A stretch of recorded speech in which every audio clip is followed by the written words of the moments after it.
आज की इस वीडियो में हम लोग फिनो पेमेंट्स बैंक स्टॉक के बारे में बात करने वाले हैं। आज के दिन अनफॉर्चुनेटली जब सारा स्टॉक मार्केट कहीं न कहीं ऊपर जा रहा है, तब फिनो पेमेंट बैंक स्टॉक जो है कहीं न कहीं 20% का लोअर सर्किट इसने लगभग हिट किया है जब मैं वीडियो बना रहा हूँ। तो कहीं न कहीं आज की इस वीडियो में बात करेंगे इसके बारे में कि ये ऐसा क्यों हो रहा है, इसके बारे में क्या ऐसी न्यूज़ है जो कि इन्वेस्टर को पैनिक सिचुएशन में डाल रही है और जब भी ऐसी चीज़ें होती है तो एज़ अ बीइंग इन्वेस्टर आपको डिसीजन कैसा लेना चाहिए, इसके बारे में हम लोग डिटेल में बात करेंगे। वीडियो को मैं स्टार्ट करूँ उससे पहले चैनल के ऊपर आप पहली बार आए हो, मुझे पहली बार देख रहे हो तो मेक श्योर चैनल को आप सब्सक्राइब करो। यहाँ पे हम लोग स्टॉक मार्केट के रिलेटेड बहुत सारी चीज़ों के बारे में बात करते हैं। अगर मैं फिनो पेमेंट्स बैंक की बात करता हूँ तो सबसे पहले मैं आपको चीज़ बताना चाहता हूँ कि जब भी आप स्टॉक मार्केट में इन्वेस्ट करते हो तो एक चीज़ का हमेशा ध्यान रखना, प्रॉफिट कम ज़्यादा हो सकते हैं। शेयर होल्डिंग पैटर्न में भी कई बार प्रमोटर अपना स्टेक थोड़ा-सा कम कर सकता है, बढ़ा सकता है। लेकिन एक चीज़ जिसको स्टॉक मार्केट बिल्कुल भी माफ़ नहीं करता, वो होता है ट्रस्ट। और जब भी कोई कंपनी का ट्रस्ट ब्रेक होता है, तो ऑब्वियसली उस कंपनी को ना वैल्यूएशन मिलते हैं,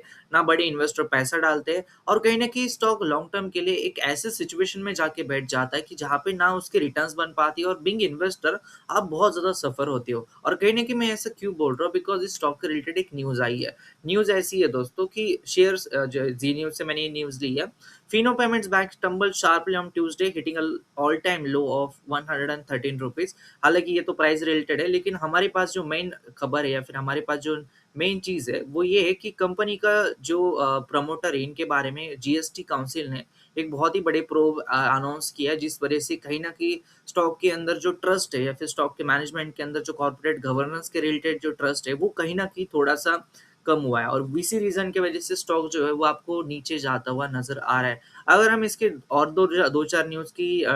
चीज़ें देखने की कोशिश करेंगे तो तेलंगाना हाई कोर्ट ने डिसमिस किया है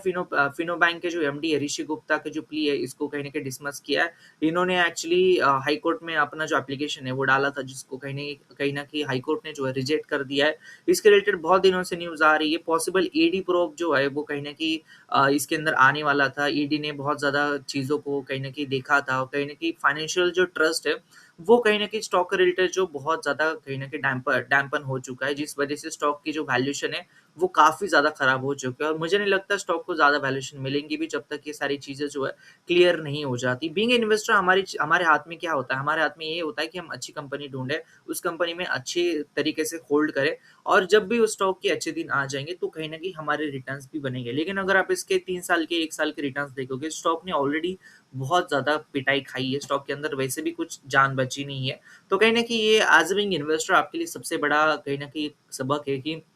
स्टॉक के अंदर इन्वेस्ट करते टाइम जस्ट बिकॉज़ उसके फाइनेंशियल मत देखो, जिसके शेयर होल्डिंग पैटर्न उसके वैल्यूएशन मत देखो, उसका प्रमोटर ग्रुप भी देखो कि वो कितना अच्छा है। अगर आप इसमें इन्वेस्टेड हो तो मैं आपको एक ही चीज़ कहना चाहूँगा दोस्तों कि मेरे साथ भी ये चीज़ हुआ था लास्ट ईयर जब मैंने मेरा एक बहुत ही इम्पोर्टेंट शेयर था जिसको मैं बहुत ट्रस्ट करता था, लेकिन ऐसा हुआ कि मैनेजमेंट ने बुरे रिज़ल्ट से पहले उस शेयर की जो स्टेक है उसको सेल कर दिया, मेरा ट्रस्ट ब्रेक हो गया। मैं लॉस में था उसमें बस but I sell that that stock मैंने उस स्टॉक को सेल कर दिया बिकॉज़ जब ट्रस्ट ही ब्रेक